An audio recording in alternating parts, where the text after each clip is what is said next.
RRB यानी कि railway recruitment board ने टेक्नीशियन ग्रेड 1 और टेक्नीशियन ग्रेड 3 के लिए ऑनलाइन वैकेंसीज निकाली है, जिसके लिए आप 28/6/2025 से लेकर 28/7/2025 तक ऑनलाइन एप्लीकेशन कर सकते हैं। अगर आप ग्रेड 1 के लिए अप्लाई करना चाहते हैं तो उसके लिए क्या क्वालिफिकेशन मांगी गई है, ग्रेड 3 के लिए क्या क्वालिफिकेशन मांगी गई है, इसको देखने के लिए आपको इसके नोटिफिकेशन को ओपन करना होगा, जिसका लिंक मैंने वीडियो के डिस्क्रिप्शन बॉक्स पर ऑलरेडी लगा रखा है। वहां से इसके नोटिफिकेशन को देख सकते हैं। उसमें आप नीचे आएंगे, नीचे आने के बाद आपको एनेक्सा 1 को ओपन करना है, जो कि नोटिफिकेशन में आपको पेज नंबर 27 पर मिलेगा। यहां पर आप देख सकते हैं ग्रेड 1 के लिए अगर आप अप्लाई करना चाहते हैं तो आपका जो क्वालिफिकेशन मांगा गया है बैचलर ऑफ साइंस यानी कि बीएससी फिजिक्स में होना चाहिए, या फिर electronics, computer engineering, information technology, इस तरह से क्वालिफिकेशन अगर आपकी है किसी में तो आप इस फॉर्म के लिए अप्लाई कर सकते हैं। अगर आप ग्रेड 3 के लिए अप्लाई करना चाहते हैं तो आपको 10th के साथ ITI अगर आपके पास है तो आप यहां पर ग्रेड 3 के लिए ऑनलाइन अप्लाई कर सकते हैं। बाकी टोटल पोस्ट की अगर मैं बात करूं तो ग्रेड 1 में 183 पोस्ट पर वैकेंसी आई है, ग्रेड 3 में 6055 पोस्ट पर वैकेंसीज आई है। इसके लिए आपको ऑनलाइन अप्लाई करने के लिए आरआरबी के ऑफिशियल साइट पर आना है, जिसका लिंक अगेन आपको वीडियो के डिस्क्रिप्शन बॉक्स पर मिल जाएगा। लिंक को ओपन करने के बाद आपके सामने में आरआरबी का होम पेज ओपन हो जाएगा। आपको यहां पर लेटेस्ट अपडेट में टेक्नीशियन ग्रेड 1 और टेक्नीशियन ग्रेड 2 का अप्लाई करने का ऑप्शन दिखाई दे रहा होगा, आप यहां से अप्लाई कर सकते हैं। बाकी मैं आपको बता दूं कि अगर आप इस फॉर्म के लिए अपने से ऑनलाइन अप्लाई नहीं कर पाते हैं या फिर आप किसी साइबर कैफे पर जाकर ऑनलाइन अप्लाई करवाने के बारे में सोच रहे हैं तो आपको किसी भी साइबर कैफे पर जाने की कोई ज़रूरत नहीं है। आपको स्क्रीन के नीचे एक नंबर दिखाई दे रहा होगा, इस नंबर पर कांटेक्ट कर आप इस फॉर्म को हमारी टीम के साइट से भी ऑनलाइन अप्लाई कर सकते हैं। और अगर आप अपने से ऑनलाइन एप्लीकेशन करना चाहते हैं तो आपको आरआरबी के इस ऑफिशियल साइट को ओपन करना है। यहाँ पर अगर आपका OTR यानी कि 1 टाइम रजिस्ट्रेशन अगर कंप्लीट हो गया है तो आप लॉगिन के ऑप्शन पर क्लिक करेंगे, उसके बाद आप लॉगिन करेंगे। और अगर आपने अभी तक अपना OTR यानी कि 1 टाइम रजिस्ट्रेशन जो है उसको नहीं किया है तो सबसे पहले आपको OTR करना होगा। OTR करने के लिए आप यहाँ पर क्रिएट एन अकाउंट के ऑप्शन पर क्लिक करेंगे, फिर कुछ इंस्ट्रक्शन का पॉपअप आपके सामने में ओपन होगा, आप इसे क्लोज करेंगे। अब आपको यहां से अपनी नेशनलिटी को सिलेक्ट करना है। यहां पर आप अपना नाम टाइप करेंगे, जो भी नेम आपके 10th के सर्टिफिकेट पर या मार्कशीट पर होगा उसी नेम को आप यहां पर इंटर करेंगे। उस नेम को आप यहां पर रीटाइप कर कंफर्म करेंगे। अगर आपने कभी अपना नाम चेंज करवाया होगा तो यस करेंगे। उसके बाद I understand and I agree के ऑप्शन पर क्लिक करेंगे, फिर आपने जो भी नया नाम रखा है उसे यहाँ पर इंटर करेंगे, उस नाम को यहाँ पर रीटाइप करेंगे। और अगर आपने कभी नाम चेंज नहीं किया है तो आप नो के ऑप्शन पर क्लिक करेंगे। आपका जो भी डेट ऑफ बर्थ 10th के सर्टिफिकेट या मार्कशीट पर मेंशन होगा उसी डेट ऑफ बर्थ को यहाँ पर इंटर करेंगे। मान लीजिए अगर आपके 10th के मार्कशीट या फिर सर्टिफिकेट पर डेट ऑफ बर्थ कुछ और है और आपके आधार कार्ड पर डेट ऑफ बर्थ कुछ और है तो आप अपने 10th के डेट ऑफ बर्थ को ही यहाँ पर मेंशन करेंगे, उसको आप यहाँ पर कंफर्म करेंगे। आपका जो भी जेंडर होगा जेंडर सेलेक्ट करेंगे, जेंडर कंफर्म करेंगे, फादर के नेम को टाइप करेंगे, फादर के नेम को रीटाइप कर कंफर्म करेंगे। ये भी नेम आपके 10th के मार्कशीट या सर्टिफिकेट पर जो है उसी को इंटर करेंगे। मदर के नेम को इंटर करेंगे, मदर के नेम को आप रीटाइप कर कंफर्म करेंगे। एक ईमेल आईडी इंटर करेंगे, जो ईमेल आईडी आप यूज करते हैं। जनरेट ईमेल OTP के ऑप्शन पर क्लिक करेंगे, आपके ईमेल आईडी पर एक OTP सेंड की जाएगी। उस OTP को यहां पर आप इंटर करेंगे, OTP वेरीफाई करेंगे, मोबाइल नंबर को इंटर करेंगे, जनरेट मोबाइल OTP पर क्लिक करेंगे। अब मोबाइल नंबर पर जो OTP गई होगी उस OTP को यहां पर इंटर करेंगे। अब यहां पर आपको अपना आइडेंटिटी वेरिफिकेशन करवाना होगा, जिसके लिए आप थ्रू डिजी लॉकर के कर सकते हैं या फिर आप आधार कार्ड के थ्रू कर सकते हैं। और अगर आपका आधार कार्ड और डिजी लॉकर अकाउंट नहीं है तो आप यहां पर I don't have Aadhaar card के ऑप्शन पर क्लिक करेंगे, दोबारा I don't have Aadhaar card के ऑप्शन पर क्लिक करेंगे। अब आपको यहां पर कोई एक डॉक्यूमेंट्स को सेलेक्ट करना होगा, जैसे मैंने पेन को सेलेक्ट किया। अब आपको यहां पर पेन के ऊपर जो आपका नाम है उसे टाइप करना है। पेन के ऊपर जो डेट ऑफ बर्थ है उसे आपको यहाँ पर सेलेक्ट करना है। आपका पैन कार्ड का नंबर क्या है उसे आप यहाँ पर इंटर करेंगे। पैन कार्ड को किसने इशू किया है उसके अथॉरिटी को आप यहाँ पर इंटर करेंगे। कहां से ये पैन कार्ड आपका इशू किया गया उसके प्लेस को आप यहाँ पर टाइप करेंगे। प्रोसीड के ऑप्शन पर क्लिक करेंगे और अगर आपके पास आधार कार्ड है तो आप यहाँ पर आधार कार्ड के थ्रू अपना आइडेंटिटी वेरिफिकेशन करवा सकते हैं, जिसके लिए आपको आधार कार्ड के नंबर को एंटर करना है। जनरेट आधार ओटीपी के ऑप्शन पर क्लिक करेंगे। आधार कार्ड से जो मोबाइल नंबर लिंक होगा उस पर ओटीपी सेंड किया जाएगा। ओटीपी इंटर करेंगे। वेरीफाई के ऑप्शन पर क्लिक करेंगे। आपका आधार कार्ड वेरीफाई हो जाएगा। फिर इस बॉक्स पर टिक करेंगे। अब आपको यहाँ पर एक पासवर्ड क्रिएट करना है। पासवर्ड आपको किस टाइप का बनाना है उसको मैं यहाँ पर शो कर दे रहा हूं। आप जो पासवर्ड क्रिएट करेंगे उस पे एक अपर केस, एक लोअर केस, एक स्पेशल कैरेक्टर, नंबर, ये सारी चीजें मिक्स होनी चाहिए पासवर्ड में। उस पासवर्ड को आप यहाँ पर इंटर करेंगे। पासवर्ड को कंफर्म करेंगे। इस बॉक्स पर टिक करेंगे। प्रीव्यू एंड क्रिएट अकाउंट के ऑप्शन पर क्लिक करेंगे। उसके बाद आपके अकाउंट की पूरी प्रीव्यू आपके सामने में ओपन हो जाएगी। डिटेल्स की आप एक बार उसे चेक करेंगे कि आपने जो भी डिटेल्स इंटर किया है वो डिटेल्स आपकी सही है, क्योंकि ओटीआर करते समय आपने अगर एक बार अपना गलत डिटेल्स इंटर कर दिया है तो दोबारा आप उसे कभी चेंज नहीं कर पाएंगे। तो इसीलिए आप अपने ओटीआर को काफ़ी ध्यान से करेंगे। उसके बाद सारी चीज़ें अगर आपको सही लगती है तो आप अपना अकाउंट क्रिएट करेंगे। अब लॉगिन करने के लिए आपको दो ऑप्शंस दिए जाते हैं। आप अपने आधार कार्ड के थ्रू लॉगिन कर सकते हैं या फिर आपने जो पासवर्ड क्रिएट किया था उस पासवर्ड के थ्रू लॉगिन कर सकते हैं। अगर आपका आधार कार्ड से मोबाइल नंबर लिंक है तो मैं आपको सजेस्ट करूंगा कि आप यहां पर लॉगिन विद आधार के ऑप्शन पर क्लिक कर लॉगिन करें। और आधार कार्ड से अगर आपका मोबाइल नंबर लिंक नहीं है तो जो आपने आरआरबी का अकाउंट क्रिएट किया था उस पासवर्ड के थ्रू आप लॉगिन कर सकते हैं। चलिए मैं यहां पर लॉगिन विद आधार के ऑप्शन पर क्लिक करूंगा। यहां पर आपको अपना मोबाइल नंबर इंटर करना है। जनरेट आधार ओटीपी के ऑप्शन पर आपको क्लिक करना है। आपके आधार कार्ड से जो मोबाइल नंबर है उस पर एक ओटीपी सेंड किया जाएगा, उसे आप यहां पर फिल करेंगे। I am not a robot के ऑप्शन पर आप टिक करेंगे। लॉगिन के ऑप्शन पर क्लिक करेंगे। लॉगिन करते ही आपके सामने में यहां पर जनरल इंस्ट्रक्शन आपके सामने में ओपन होगा। आप ऑनलाइन एप्लीकेशन के ऑप्शन पर क्लिक करेंगे। जो वैकेंसीज अभी ऑनगोइंग होगी उसकी लिस्ट आपके सामने में ओपन हो जाएगी।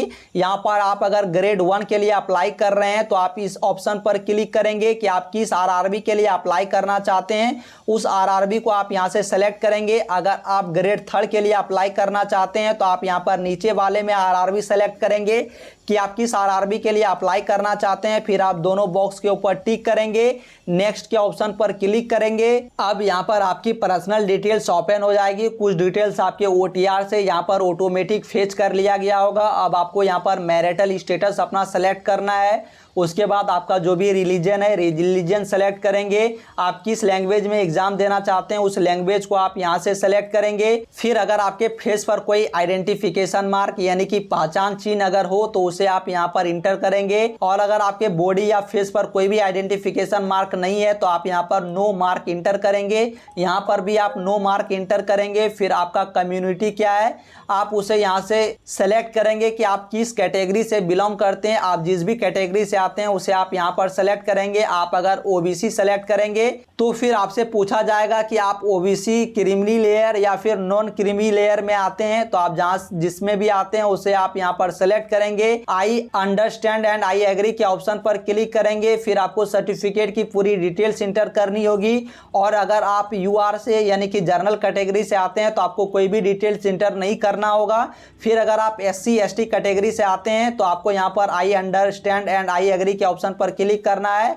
आपके एससी के सर्टिफिकेट के पूरे डिटेल्स को यहां पर इंटर आपको करना होगा, जिसमें सबसे पहले आप अपने कास्ट के नेम को इंटर करेंगे। आपके कास्ट का सर्टिफिकेट नंबर क्या है उसे यहां पर इंटर करेंगे। आपका कास्ट सर्टिफिकेट किसने इशू किया है उस अथॉरिटी को आप यहां से सेलेक्ट करेंगे। देन आपका जो कास्ट सर्टिफिकेट है वो किस स्टेट या यूटी से इशू किया गया उस स्टेट को आप यहां से सेलेक्ट करेंगे। कब आपका कास्ट सर्टिफिकेट इशू किया गया उस डेट को यहां पर इंटर करेंगे। फिर अगर आपको फ्री ट्रेवल पास चाहिए अपने एग्जाम के लिए तो यहां पर यस करेंगे। उसके बाद आपका नियरेस्ट रेलवे स्टेशन कौन सा है उसे आप यहां पर इंटर करेंगे। आपको यहां पर अपने जो कैटेगरी का सर्टिफिकेट है उसे यहाँ पर आपको अपलोड करना होगा।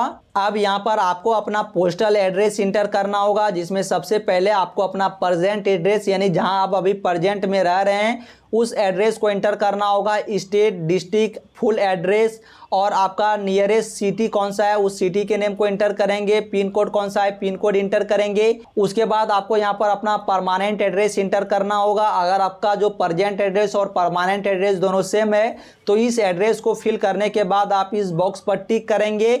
उसके बाद आप यहाँ पर सेव के ऑप्शन पर क्लिक करेंगे। अगर कुछ डिटेल्स आपने इंटर नहीं किया होगा तो उस डिटेल्स को आपको पहले इंटर करना होगा, फिर आप यहाँ पर नेक्स्ट के ऑप्शन पर क्लिक करेंगे। अब यहाँ पर कुछ अदर डिटेल्स मांगी गई है, जिसमें अगर आप एक्स सर्विसमैन है तो यस करेंगे, नहीं तो नो के ऑप्शन पर क्लिक करेंगे। अगर आप फिजिकल हैंडीकैप यानी विकलांग कैंडिडेट होंगे तो यस करेंगे, नहीं तो नो के ऑप्शन पर क्लिक करेंगे। आप अगर एम्प्लॉय होंगे इंडियन रेलवे में तो आप यहाँ पर यस करेंगे, नहीं तो नो के ऑप्शन पर क्लिक करेंगे।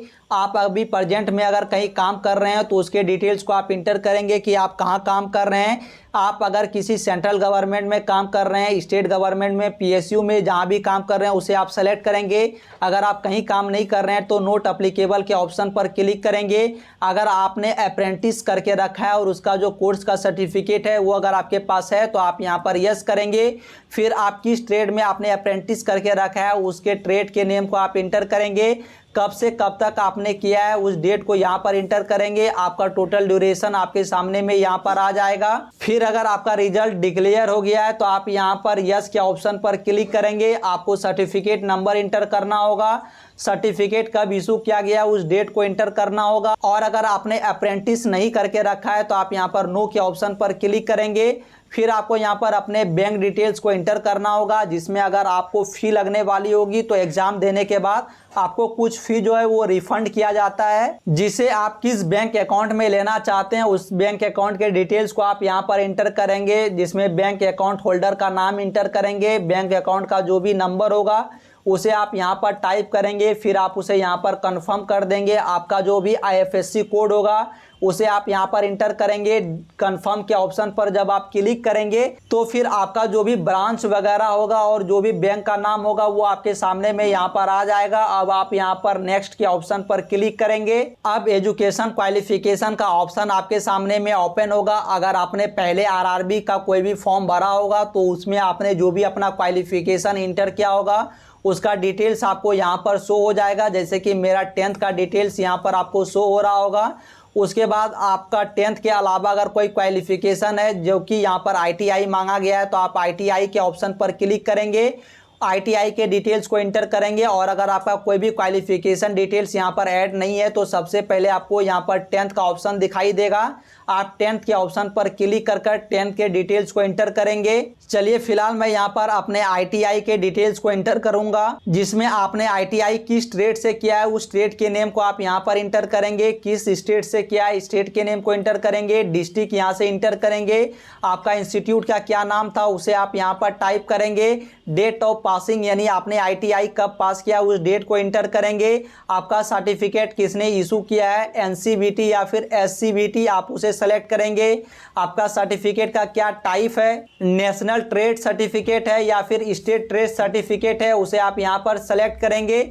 उसके बाद आप ऐड के ऑप्शन पर क्लिक करेंगे। अब ऐड के ऑप्शन पर क्लिक करने के बाद आपका ITI का भी डिटेल्स ऐड कर लिया गया है। फिर आपको यहाँ पर नेक्स्ट के ऑप्शन पर क्लिक कर देना है। अब नेक्स्ट करने के बाद अगर आपके सामने में इस तरह का पॉपअप आता है, please edit matriculation qualification and update certificate serial number, तो आपको यहाँ पर इस पेंसिल के ऑप्शन पर क्लिक करना है। फिर आपके 10th के सर्टिफिकेट का जो भी सीरियल नंबर होगा उसे आप यहाँ पर इंटर करेंगे। फिर आप यहाँ पर अपडेट के ऑप्शन पर क्लिक करेंगे, नेक्स्ट के ऑप्शन पर क्लिक करेंगे। अब आपके सामने में यहाँ पर फोटोग्राफ्स को अपलोड करेंगे, जिसमें आप अपने लाइव फोटो को कैप्चर करेंगे। उसके लिए आप यहाँ पर कैप्चर लाइव इमेज के ऑप्शन पर क्लिक करेंगे।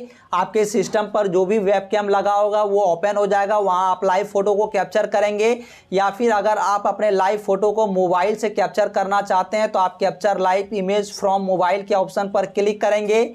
आपको यहाँ पर एक चीज़ का ध्यान देना है कि आप जो भी ड्रेस पहनेंगे लाइव फोटो को कैप्चर करते समय वो व्हाइट कलर का आपका ड्रेस नहीं होना चाहिए, और आपका जो पीछे का बैकग्राउंड होगा वो प्योर प्लेन बैकग्राउंड होना चाहिए। साथ ही आपके फेस पर जो लाइट है वो प्रॉपर आना चाहिए, आपका फेस प्रॉपर विजुअल होना चाहिए। गर्ल्स कैंडिडेट का जो आईज है और ईयर है वो विजिबल होना चाहिए। उस तरह के लाइव फोटो को आप कैप्चर करेंगे। चलिए मैं यहाँ पर capture live image from mobile के ऑप्शन पर क्लिक करूंगा। आपके सामने में एक QR कोड ओपन होगा। QR कोड को स्कैन करने के बाद आपके सामने में RRB का जो ऑफिशियल साइट है वो ओपन होगा, जहां पर आप अपने आधार के थ्रू या फिर आपने RRB का जो भी अकाउंट बनाया था उसके थ्रू लॉगिन करेंगे।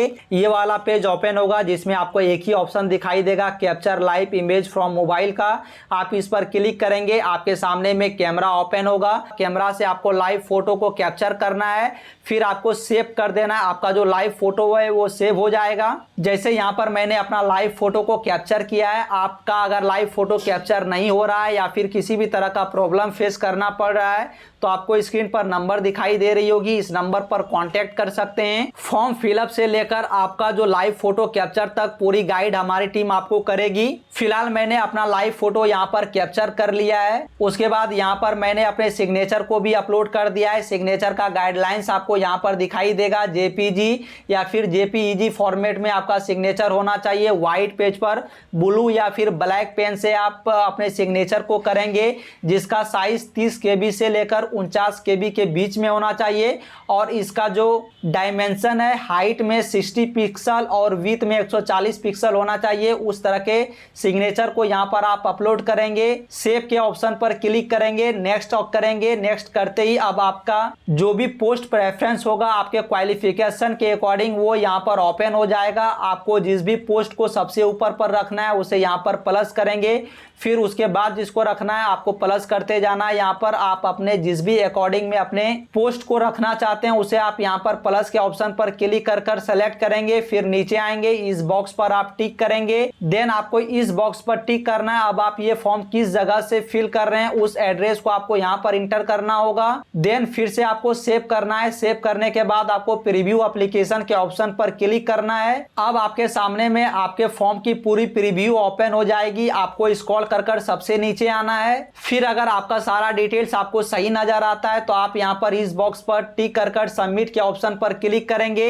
और अगर आपको कोई डिटेल्स गलत नजर आता है तो आप यहां पर एडिट के ऑप्शन पर क्लिक कर उस डिटेल्स को एडिट कर सकते हैं। यहां मैं बता दूं कि अगर आप एक बार प्रीव्यू को सबमिट कर देंगे तो फिर आप अपने एप्लीकेशन में किसी भी तरह के डिटेल्स को चेंज नहीं कर पाएंगे। तो आप प्रीव्यू को सबमिट करने से पहले अपने फॉर्म की प्रीव्यू को अच्छे से चेक कर लें। उसके बाद आपको यहां पर सबमिट के पर क्लिक करना है। यहां पर एक पॉपअप आएगा कि आप श्योर है सबमिट करने के लिए, तो आप यहां पर सबमिट के ऑप्शन पर क्लिक करेंगे। अब आपके सामने में पेमेंट गेटवे ओपन होगा, जिसमें आपका जो भी पेमेंट लगने वाला होगा वो आपको यहां पर दिखाई दे रहा होगा। पेमेंट करने के लिए आप पे विथ SBI ई-पे के ऑप्शन पर क्लिक करेंगे। देन इस बॉक्स पर टिक करेंगे, प्रोसीड के ऑप्शन पर क्लिक करेंगे। आप पेमेंट गेटवे ओपन होगा। यहाँ पर आपको UPI, फोन पे, पेटीएम इस तरह का ऑप्शन दिखाई देगा, इस पर आप क्लिक करेंगे। अपने UPI ID को इंटर कर आप पेमेंट कर सकते हैं या फिर आप QR कोड के ऑप्शन पर क्लिक करेंगे। पे नाउ के ऑप्शन पर क्लिक करेंगे। आपके सामने में QR कोड ओपन होगा, इसे आप स्कैन करेंगे, पेमेंट को सक्सेस करेंगे। पेमेंट सक्सेस होने के बाद आप इस पेज को रिफ्रेश नहीं करेंगे, ये पेज ऑटोमेटिक आपको रिडायरेक्ट कर देगा आपके फाइनल प्रिंट आउट को डाउनलोड करने के पेज पर, जहां से आप अपने फाइनल प्रिंट आउट को डाउनलोड कर सकते हैं। नहीं तो आपको यहां पर एप्लीकेशन हिस्ट्री का एक ऑप्शन दिखाई देगा, इस पर आप क्लिक करेंगे। आपका जो भी फॉर्म का करंट स्टेटस होगा वो आपको यहां पर दिखाई दे जाएगा। अगर आपका जो पेमेंट है वो अगर सक्सेस हो गया है तो यहां पर आपको व्यू एप्लीकेशन का ऑप्शन दिखाई देगा, आप इस पर क्लिक करेंगे। आपका जो फाइनल प्रिंट आउट है वो डाउनलोड हो जाएगा। सो आई होप कि अभी तक आपको ये फॉर्म अप्लाई करना आसानी से आ चुका होगा। अगर आपको किसी भी तरह का कोई भी प्रॉब्लम है तो आप नीचे कमेंट बॉक्स पर पूछ सकते हैं। अगर आपको ये फॉर्म हमारी टीम के साइड से अप्लाई करवानी हो तो आप दिए गए नंबर पर कांटेक्ट कर सकते हैं। बाकी इस वीडियो को आप अपने फ्रेंड सर्कल पर भी शेयर कर सकते हैं, जिनको भी अपना जो RRB का ये फॉर्म है उसे ऑनलाइन अप्लाई करवाना है। उसके साथ आप ये वीडियो शेयर कर दें ताकि वो भी अपना जो फॉर्म है वो आसानी से फिलअप कर पाएं। बाकी वीडियो इन्फॉर्मेटिव लगी हो तो वीडियो को लाइक जरूर से ही कर दीजिए। चैनल पर पहली बार आए तो चैनल को सब्सक्राइब कर रख सकते हैं, क्योंकि मैं ऐसे ही जॉब रिलेटेड वीडियोस को इस चैनल पर अपलोड करते रहता हूं।